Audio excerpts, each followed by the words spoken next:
What's up, y'all? It's your girl, Sakina, and I'm back with another review. This is my review for The Real Housewives of Salt Lake City. This is Season 6, Episode 5. I was about to say be sure to check us out tonight, but no, that's wrong. Anyway, don't forget to hype up the video. Like, subscribe, all of that good stuff. Shout out to the new subscribers who are here. Thank you, everybody, for hyping the channel. I really appreciate that. And if I look a little tired, it's because I am. I've been a bit sleep deprived lately. And, well, can't even say lately, but it's just been worse, okay? So, yeah, if I look a little bit tired, just bear with me. You know, as the review goes on, my energy will pick up. But let's go ahead and get into it, right? So, it opens up with Whitney doing a floor arrangement. Come to find out, she's doing it for the ladies. She has them being delivered to their homes. Angie K, girl. The delivery man, you know, comes with the bouquet, and she was like, oh my gosh, is this a proposal? And I think she read the card and she was like, okay, this is not a proposal from you. Good. Girl, that was rude. But Whitney sings this song about, you know, basically how the ladies have been lately. So she wants to have this garden party. All the girls come out, and let me say this. I hate everyone's outfit. I feel like everyone needs to go back to the drawing board, because what in the entire hell? Absolutely not.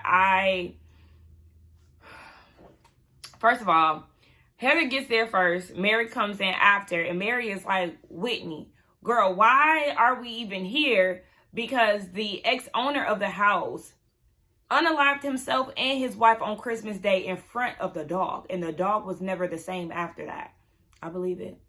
And I'm with Mary. Girl, why we here? This house got bad juju. Absolutely not. But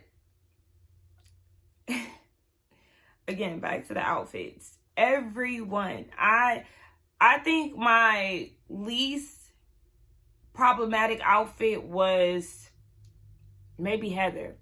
I hated Whitney's outfit. It was cheesy. It was corny. It was childish. Mary's blazer and pants, ill fit. And I didn't like that little clip that she had going on right there in her hair. Bronwyn, you know, she had a lot of flowers. You know how her style is. I don't know if that was just a jacket. Maybe she'll come out of it with something else. I don't know. Speaking of ill-fitting, do my neighbor got a dog? They don't even like dogs. Oh, no, that's a cat. But anywho, Brittany, I don't know where you was going with that Disney princess outfit on. It wasn't even a custom fit. I said, absolutely not. What is this? But the worst of them all, Meredith. Meredith, what was this denim 3-piece set with 3D denim flowers? I hope Brooks didn't design this. I don't know where you got this from, but I'm going to need you to send it back. You're not a fashionista. You're not.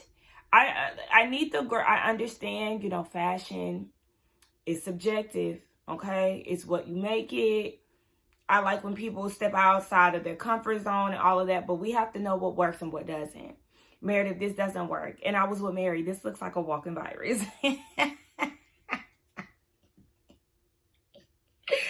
Oh my gosh. It looked a mess. It looked a mess. I don't understand. Everybody looked a fool collectively.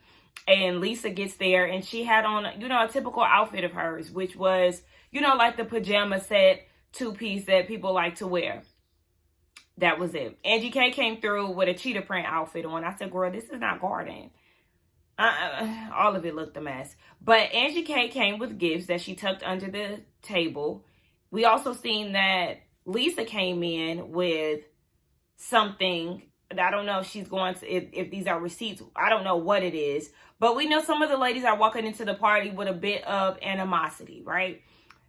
Meredith hasn't spoken to Lisa since Angie told her that Lisa was telling her to dig up some dirt on Meredith when they weren't on good terms. And she's like, she wants to ask her about it.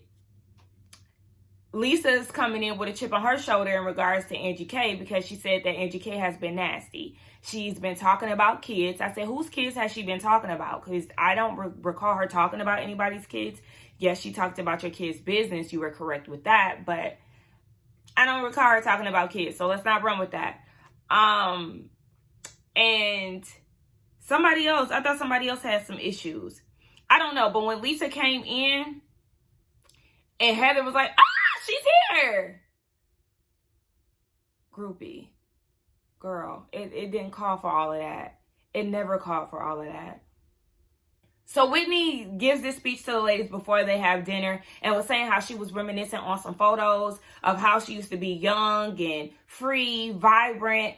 And basically, she toned down and changed who she was because her husband lost his job. Remember, they did that creepy, cringy scene of them doing body paint and all of that, and that caused him to lose his job. So she pretty much changed her persona into like the CEO. She started wearing suits and all of this stuff, and she ended up losing everything anyway. So she wants to return back to her roots and be the young and turned Whitney that she used to be.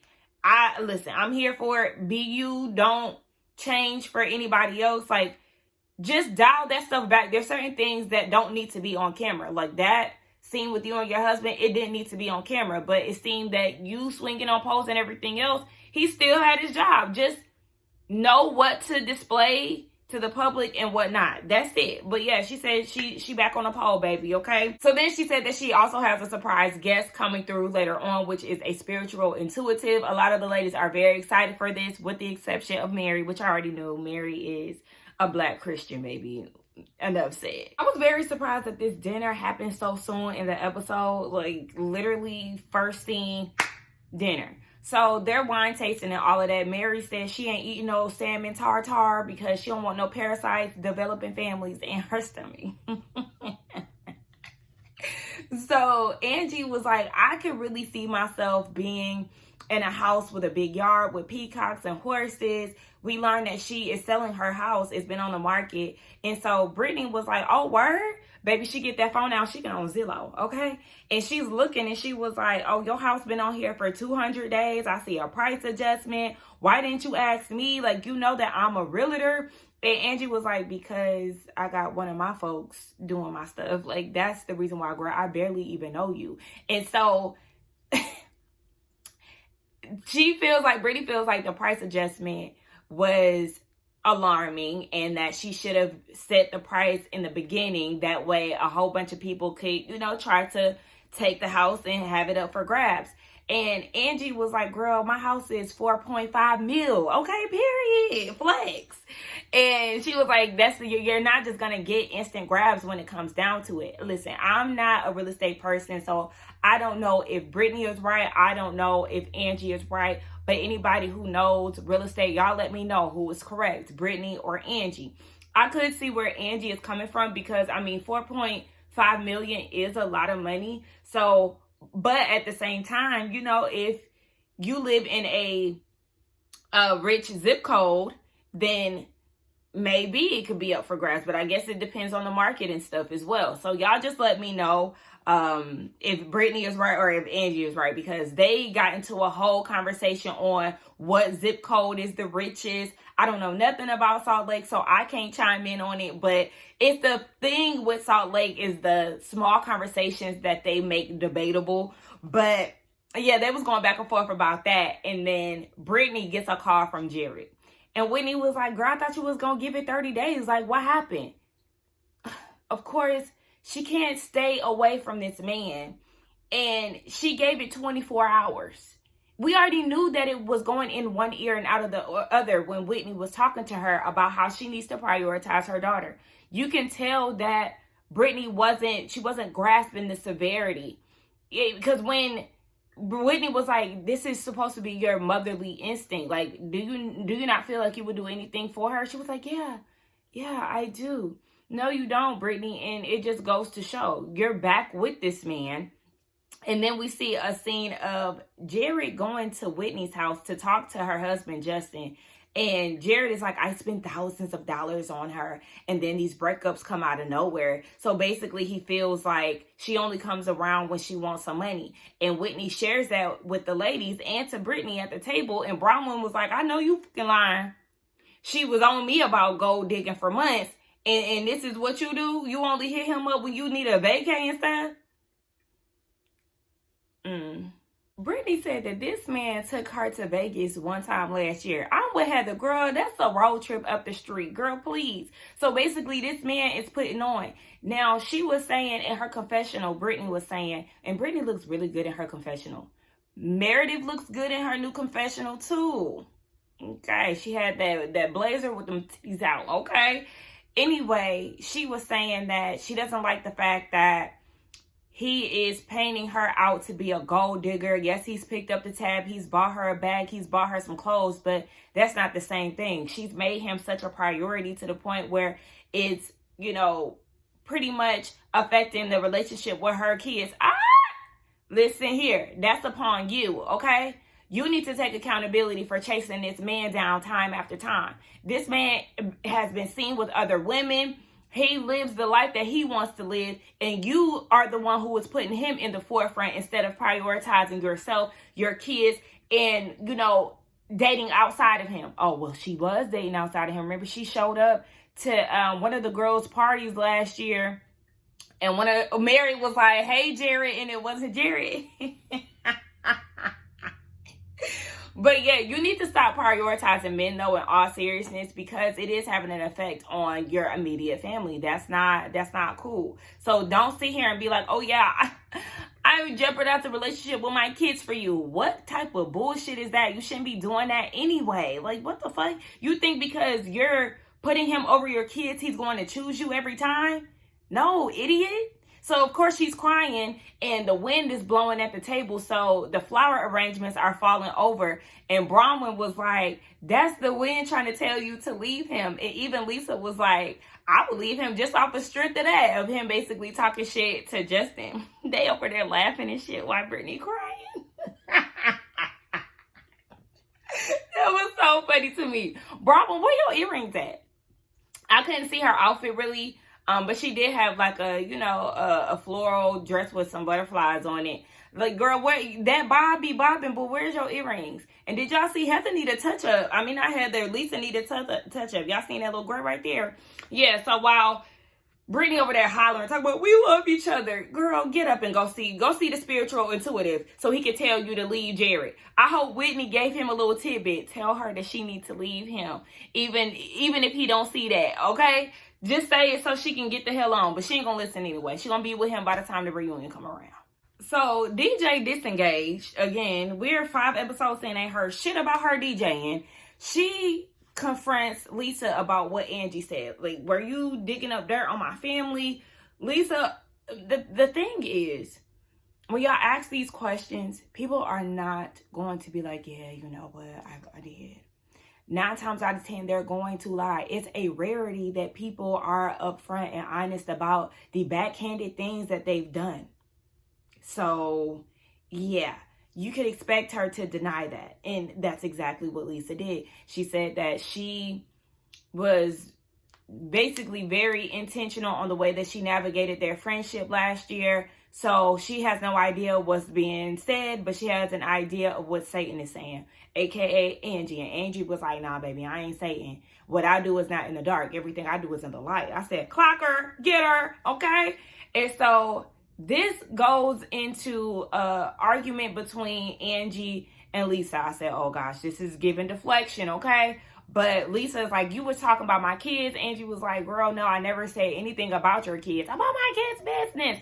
This activates Meredith, and she's like, "Stop talking about kids. We're not gonna do that. This is a tit for tat." She's getting all loud and red over the kid comment, but pretty much lets the whole Lisa talking about her family thing go. And in her confessional, Heather was like, "This is very unlike Meredith to just let Lisa slide with this. This is the same person who gets enraged over liking a tweet." They did a flashback from, what was that, season 2? I think that was season 2.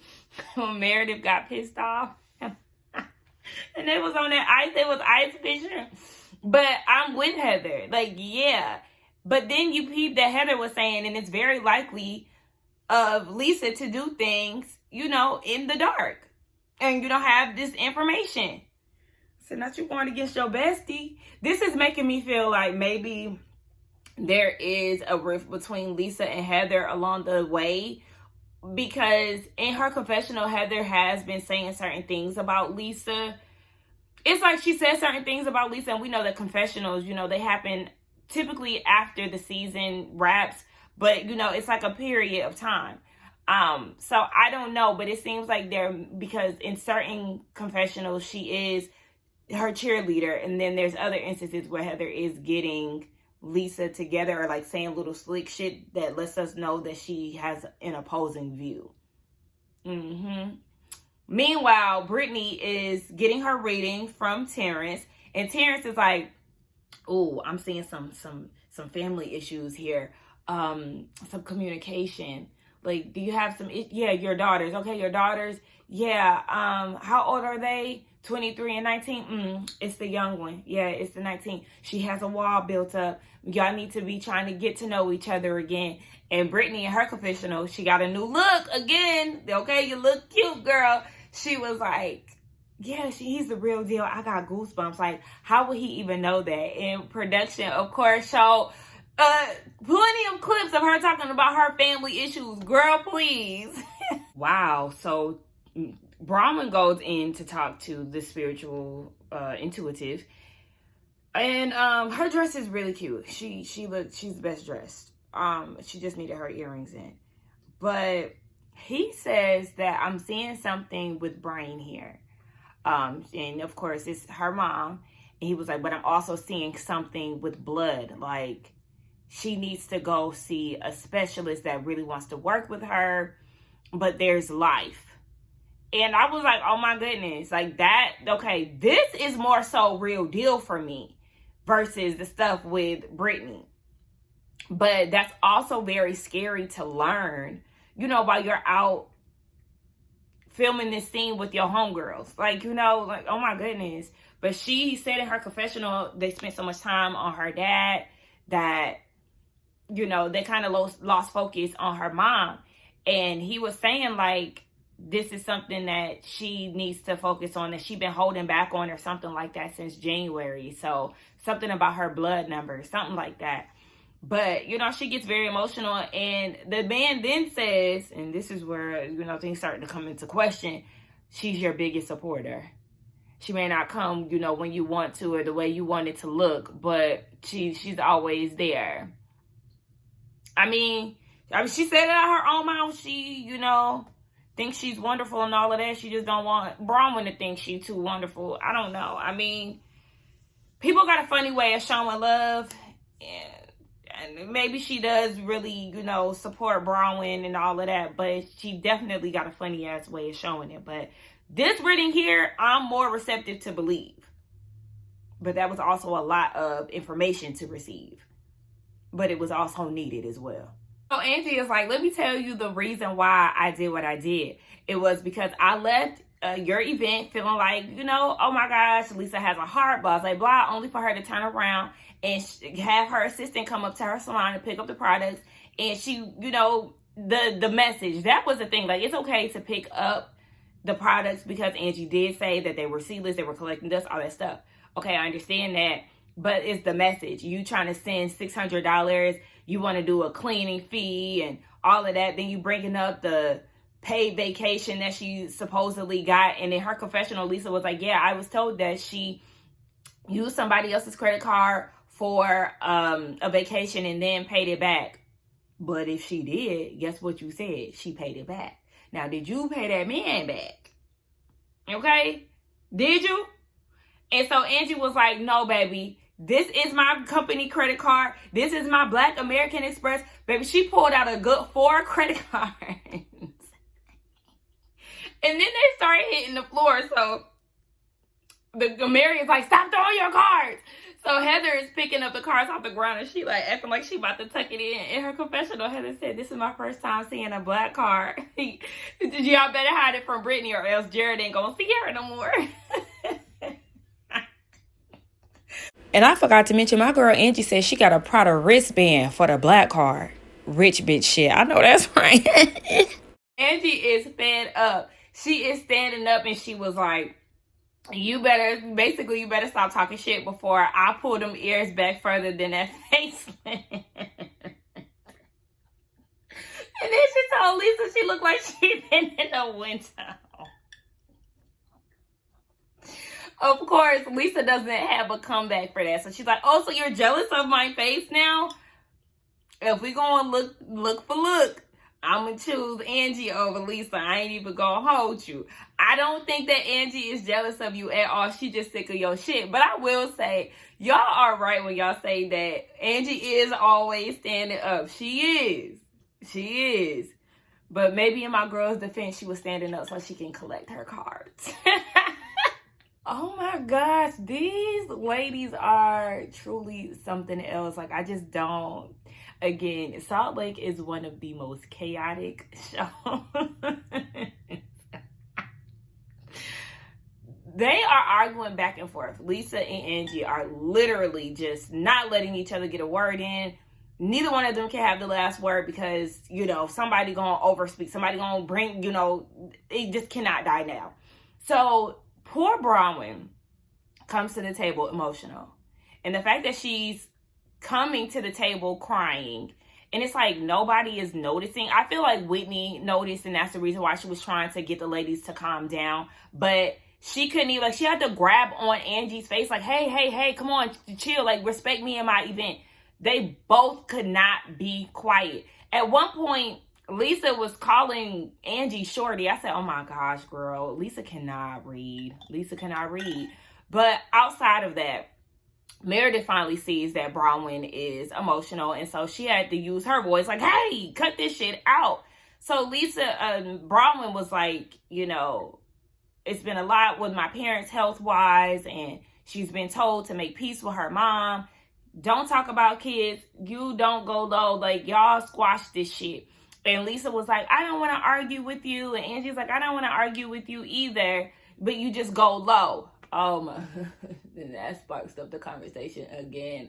So Angie and Lisa are going back and forth again, while Mary, Whitney, and Brittany are coming to comfort Bronwyn while she's crying. They are still going back and forth. All the while Heather is getting her reading, and Terrence is saying that she's going through a rebirth, and does she feel like she has an issue with love? And of course, that starts the waterworks.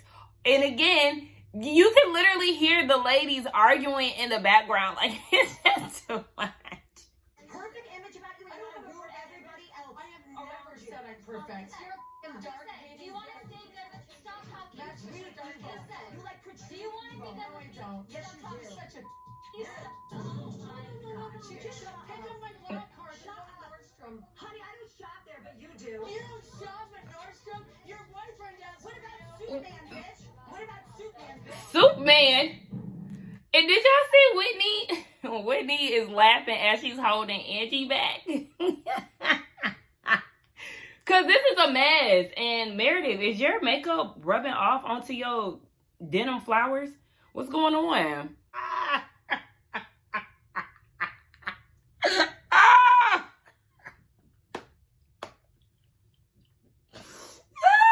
Lake City is fucking hilarious. I don't care anything. So again, they going back and forth. Oh my gosh. So Angie and Lisa is just nonstop. It's nonstop. At one point, Lisa gets up. First of all, nobody knows who the hell Superman is, okay? I feel like Lisa just throwing shit out there because no one understands what the hell is going on. They go their separate ways. Lisa walks into Heather's reading. Brittany was like, they, don't go in there. So she ends up going out to where Angie was. Angie like, Mary, can you hand me my card? She's sitting there talking about going to Greece on somebody else's dime. I done had these cards since 2003. Girl, it don't even matter. Because Whitney is like, how is this, Lisa, how is this different from what you're saying about Angie? And Lisa said that Angie started it. No, actually, the lawsuit is what started it, boo, okay? The lawsuit, the documentation is what started that, okay? Angie is just going off of what is in those documents. And now Lisa is trying to get some get back and just saying whatever she can Yeah, I don't even believe it. But if, like I said, if it was true, it doesn't matter because she paid it back. So it's not like she owes somebody some money. But when Auntie asked Mary to bring her cards, Mary was like, I don't want you to throw them in the water.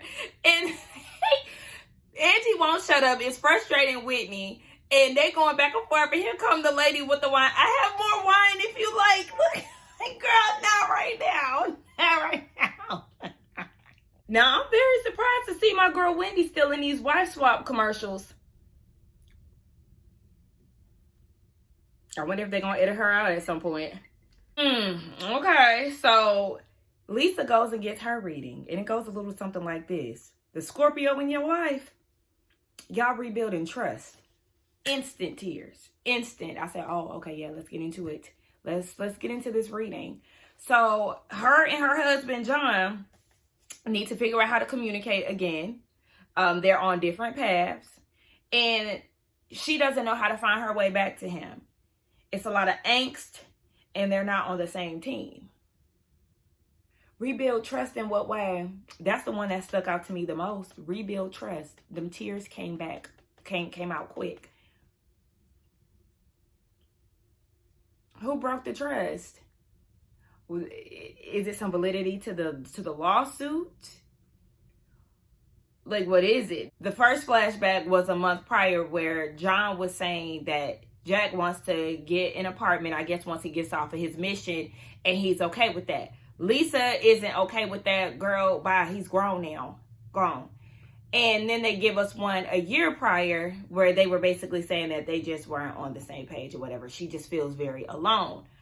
Yeah, it's cracks in the foundation. So, girl, what's really going on over there, Miss Picture Perfect? Now, Lisa don't want to get too much into her reading. Of course, as we already knew, when she went back to the table, Whitney asked what was going on. And she was like, he just said stuff about, John. That's it. And Whitney doesn't understand why Lisa doesn't want to be vulnerable. That's just the type of person that you have to keep at arm's length. Like, I've been around people like that, and I'm not entitled to anybody's business. But I feel like if we're, if everyone is sharing, it's okay to share a little bit. You don't have to expose every little thing about you. But I know that in order for me to connect with people, it has to be some depth there. It cannot just be surface, or else I'm going to feel like it isn't going anywhere. I need to feel connected to you in a deeper way. That's just the way that I operate. So anybody that I talk to, yes, we need to have serious, vulnerable moments with each other for me to really feel like we are here. But yeah, it's just not that with with Lisa. So then somebody asked about what did he say about friendships. And she said that she just feels like she gets burned because she gives so much to people and it doesn't work out for her. Mary said, he said that? Lisa said she was paraphrasing. I'm like, yeah, you probably made that up, because I would have loved for production to rewind the tapes to see what was actually said, because, girl, please, since when? So then Angie gets her reading, and he was like, I feel like you're going into a new business venture. And she was like, yeah, I am. Like, I'm doing sunglasses, which I think is on brand. Like, absolutely. Because when Angie hit Salt Lake Housewives, the big frames and all of that, that was definitely a part of her, persona, whatever. So I feel like that's a good look. And even the psychic was saying the same thing. Absolutely, you need to do that. He also said that he sees that there is an injury with a horse that her daughter rides. So she might need to be on the lookout for that. We'll get the baby checked out now. We don't want the animals hurt. We don't want the kids hurt either. But, I love animals just as much. More of the same arguing, more of the same walkaways. Lisa says that Angie is jealous. Bronwyn wants Angie to apologize for the kid product, because Lisa sparked up the argument again, talking about, do you feel bad for anything you said or something like that? Listen. She already apologized about what she said about the kids at the dinner. And then, or at least I think she did, y'all. And then, it's just like Angie said, Bronwyn, shut the hell up. She said that your husband got gold dig. Like, what are we talking about? Shut up. And then Whitney helped Lisa walk away from the table. Lisa talking about Angie is jealous. Angie is not jealous of you. Angie is not jealous of you. Trust me. I can say that confidently. And then she says, and I don't have a facelift, but then she did say that she had 12 stitches on each, 12 threads. What is threads? Do they like lift your face? I don't know what that is, but it sounds like maybe a non-surgical process for a facelift. I don't know, but whatever it is, it's not working because she got like some droopiness down here in this area. But anyway, y'all, I'm tired. So Meredith is getting her reading, and it's basically saying somebody is dealing with mental health, something about leaving an old friend behind. Baby, I was distracted because here come Angie interrupting so she can get the gift that she had put under the table earlier on in the dinner. Girl, get out! Get out! Come to find out, it's some gifts that Angie is returning that she received from Lisa over the years. Even down to the horse toy that she gave her daughter. Oh gosh, Angie, stop it. Angie, stop it. Even a personalized bottle of Vita tequila. Angie, you could have left the horse now. And then have to talk about, oh, what are we doing? Scrapbooking? Girl, no. Angie, cut it out. Meanwhile, Mary is in her preacher bag and she's trying to give Lisa some words like, you know, lead with light and positivity and all this stuff. Girl, when y'all get back to the table, it's about to be more of the same because Angie then pulled out another stunt. Whitney's reading is saying that she needs to work on the communication with her husband. She said that Wild Rose was the one thing that even the playing field with her and her husband, and she realized that he never really was interested in Wild Rose, and so she has a lot of love but resentment for him. And you know, they just need to work on their communication. He also said that there's a snake in the grass when it comes down to friendship. She knows who it is. He was saying, like, and you know it, like, trust your instinct. It doesn't mean cut them off, but create distance. I wonder who that is. And it doesn't always necessarily mean that it's somebody in this friend group, because a lot of them really don't be that close for real on these shows.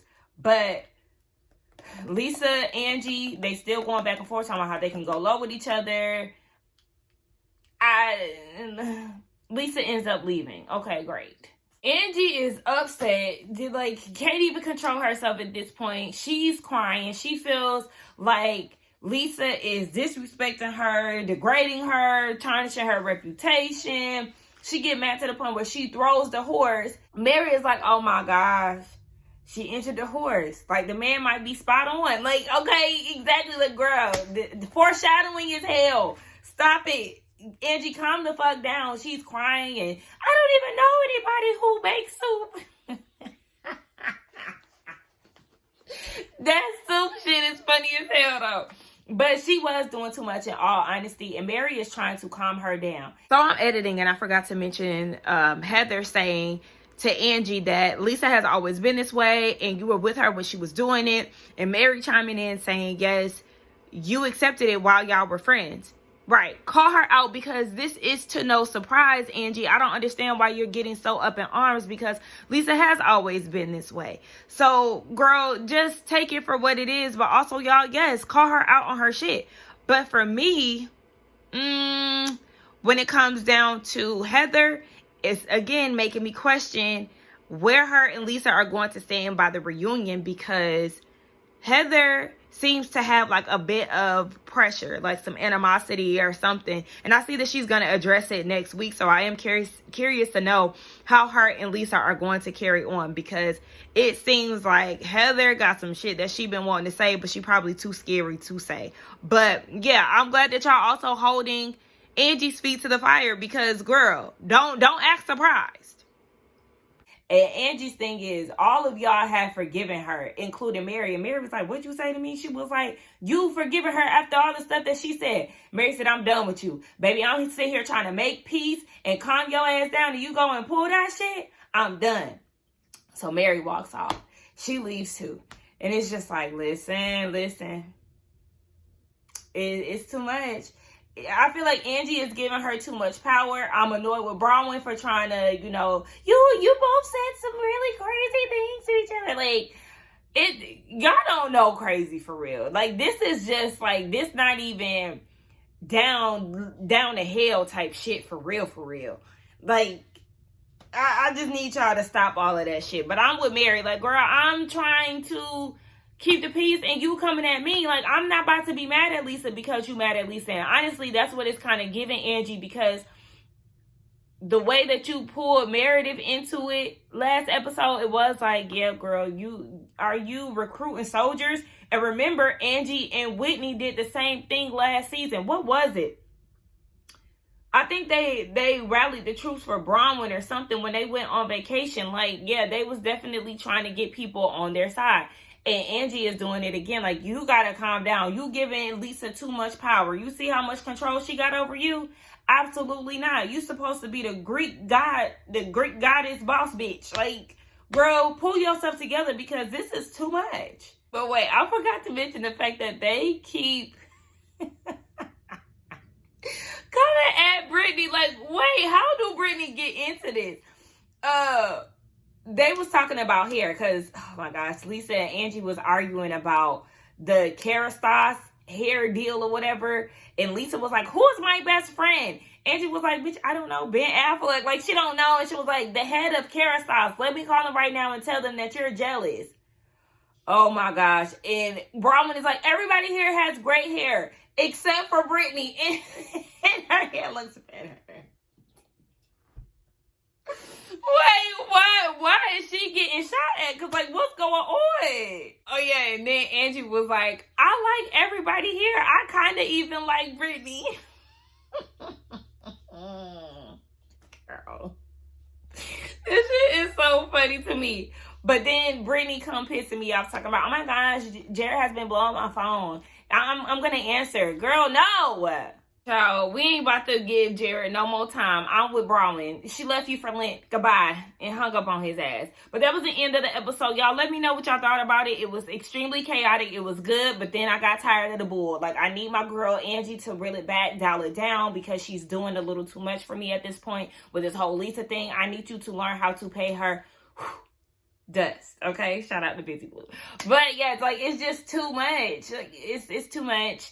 Lisa can't read. She's exhausting. Like, let's do something else. Okay, let's get down in the comments and talk. Don't forget to like, comment, subscribe to my channel, hype the video, and I will see y'all in the next one. Bye.